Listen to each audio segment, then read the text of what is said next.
So today we're going to be talking about speed lights versus strobes. We're going to be figuring out which one is for you, so stay tuned. What's going on YouTube? A-Train here, bringing y'all another video. So if this is your first time on my channel, my name is A-Train. I'm a wedding and portrait photographer, and on my channel I talk about photography tips, tricks, and tutorials. So if you're interested in that type of content, be sure to subscribe, hit that notification bell so you won't miss any videos. Alright, so let's get straight into it. So the first thing we're going to talk about is speed lights. So a speed light is pretty much a entry-level flash that you can get if you're just getting started with flash photography. So me personally, I use speed lights just if I need a field flash. I'll pop it on top of my camera. Sometimes I'll set it off camera. If I'm shooting like a wedding, I'll set up like 2 or 3 speed lights around a dance floor. But if I'm just in a room and I need that extra artificial light because the lighting is horrible in that room, I'm probably going to be using the speed light 9 times out of 10. Also do some studio work, so that's another reason to get a speed light if you do studio work. So I'll use my speed lights for rim lights. So I'll use my speed light when I'm doing a headshot as a rim light. So if you are someone who's going to get into studio photography, then you definitely want a couple speed lights so you can use them for rim lights. Sometimes I'm using like a 3 light setup. I'll have 2 speed lights as my rim light, and then I'll use a strobe as my main light. So if you're gonna be doing that, you definitely want a speed light. All right, so now let's talk about the pros of using speed lights. So the first pro that I have for y'all is speed lights are relatively cheap. You can get a good speed light for around $100. I know some of them are even less than $100. So if you're just starting out with photography and you're just looking to not spend a lot of money, but you need a flash, then you definitely want to get a speed light because it doesn't cost a whole bunch of money. And also if your prices are good and you're charging accordingly, then there's no reason why you can't afford a speed light. And I recommend that you do get a couple speed lights. One reason why is you're gonna want to back up, because I have had some cases where my speed lights have kind of started acting up and stuff like that. So it's always good to have a backup speed light, and you know, you're just gonna never know when you may need more lights. So I highly recommend getting at least 2 to 3 speed lights just so you have them available if you need them. So the second pro to getting a speed light is they are more portable. Speed lights are small, you know, it's something that you can put in your pocket. And if you're someone, you know, you don't want to lug around a lot of gear, you know, strobes can be heavy, they can be big. So a speed light is super small. You can just tuck it easily into your camera bag. You can put it in your pocket. You can just have it on top of your camera on the hot shoe mount and keep it that way. So just from the portability standpoint, speed lights are great because they're small and just easy to carry around. All right, so let's talk about some of the cons of using the speed light. So the first thing that comes to mind is speed lights are limited when it comes to power. So if you're someone who's shooting in harsh daylight, you're probably not gonna want a speed light because you're not gonna be able to get proper exposure because a speed light is just not strong enough for someone who's shooting in harsh daylight. So it's just something to keep in mind. The power is limited. If you're someone who's gonna need extra power or you're shooting in a lot of low light situations, then you may just wanna go ahead and get a strobe. So that's just something to keep in mind when it comes to power. They're not super strong. They can get the job done in a controlled environment where it's not a whole bunch of harsh light. Like if you're shooting studio, you can use speed lights and stuff like that. But if you're just shooting outside in midday harsh sun, then it's not gonna work. So another con to using speed lights is they usually have a slower recycle time. So if you don't know what recycle time is, it's how fast your flash can recharge to pop another flash. So after you shoot your flash and it flashes, you have to wait a certain amount of time before it can flash again. So with speed lights, they have a slower recycle time than a strobe. I think with the Godox TT685, the recycle time is around 1.5 to 2 seconds, and with some strobes you can, you know, they start out at like 0.1 seconds to like a second or a second and a half. So as far as recycle time, speed lights are slower. So once again, it goes back to thinking, you know, and knowing what type of photography you're going to be doing, because maybe you don't need to burst off a lot of flashes, you know, back to back super fast. So if that's not something that you need, then the recycle time will probably not be a big issue for you, but just keep in mind that the recycle times are slower. So the last con I want to talk about is speed lights. They usually run off AA batteries. Now let me tell y'all, me and my wife have used a lot of batteries when it comes to speed lights, and sometimes you don't even realize how much money you're spending on batteries. So that's another thing to keep in mind. Now I think some flashes do have rechargeable batteries, like the Godox V1.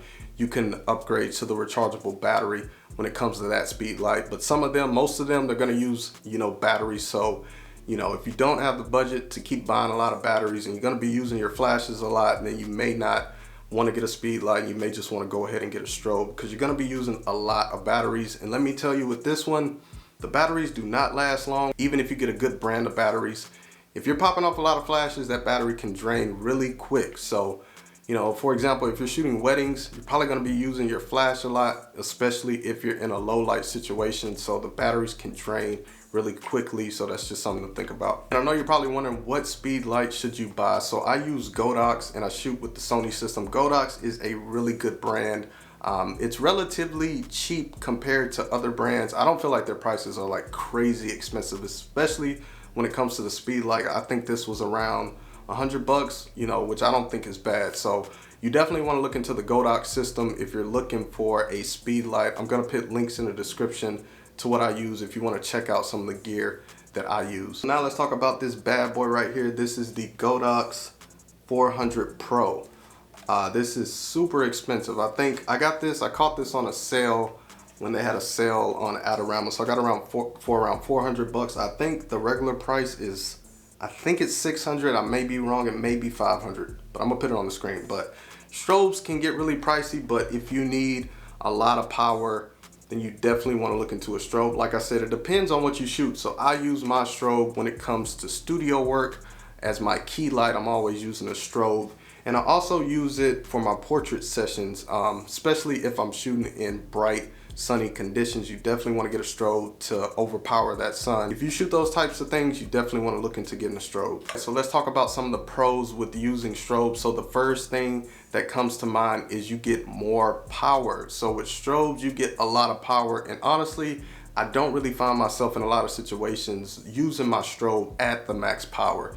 So that just lets you know what type of power that you're getting with the strobe. Like I said earlier, I do wedding photography, and you're gonna be put in some low light situations.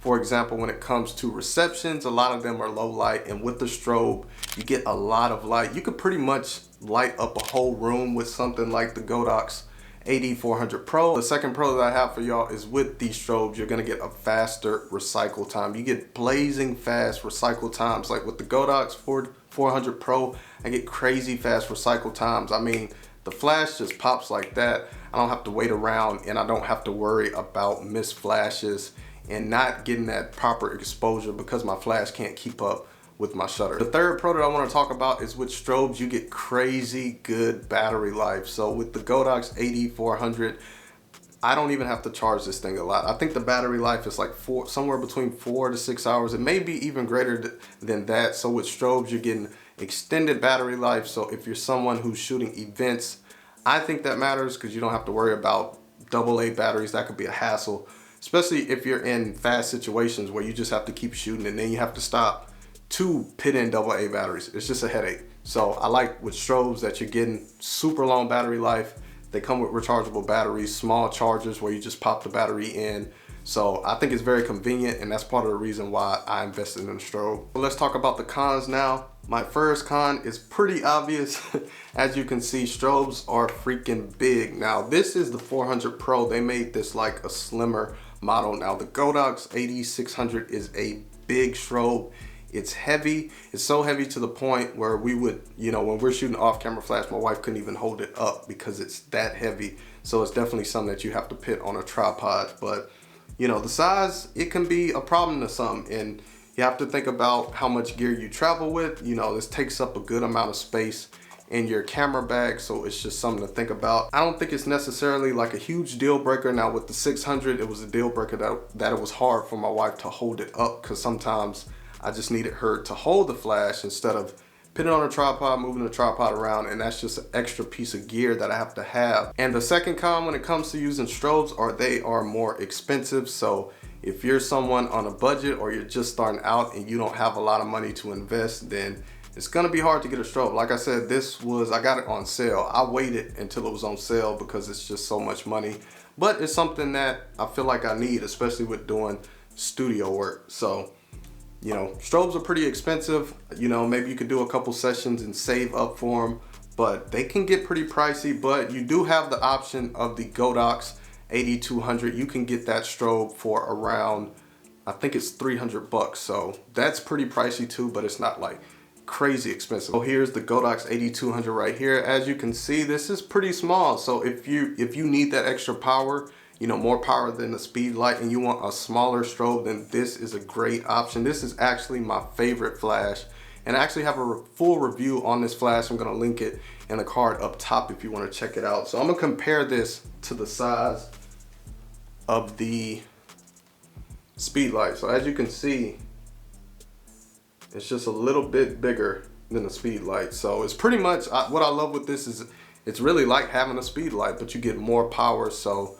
I use this a lot with weddings, outdoor portraits. It's probably my most used flash. So if you want a strobe that's smaller, you want to look into this one. I'm also going to link this in the description down below if you want to buy it or check it out. So that is my comparison between Speedlights and strobes. I think if you're just starting out, you definitely want to get a Speedlight. Well, I think everybody should have a Speedlight, just because I feel like I use a mixture of Speedlights and strobes, but I do use my strobes more than I use my Speedlights. So before you purchase a flash, like I was saying earlier, you just want to think about what type of photography that you're going to be doing. Like I said, if you just need a field flash or you shoot weddings, you're probably going to want a Speedlight, because you're going to need a Speedlight. And if you shoot studio work, then you're definitely going to want a strobe. Also, if you want to learn more about using off-camera flash, I actually have a series. I even show you how to set up your flashes, how to connect them with triggers, all the good stuff, pretty much everything about off-camera flash. And this series is great for beginners. So I'm going to link that in the card up top.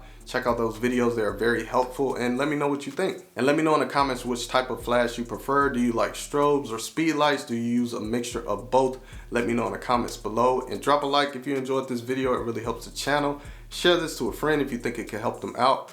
I will see y'all in my next video. Peace.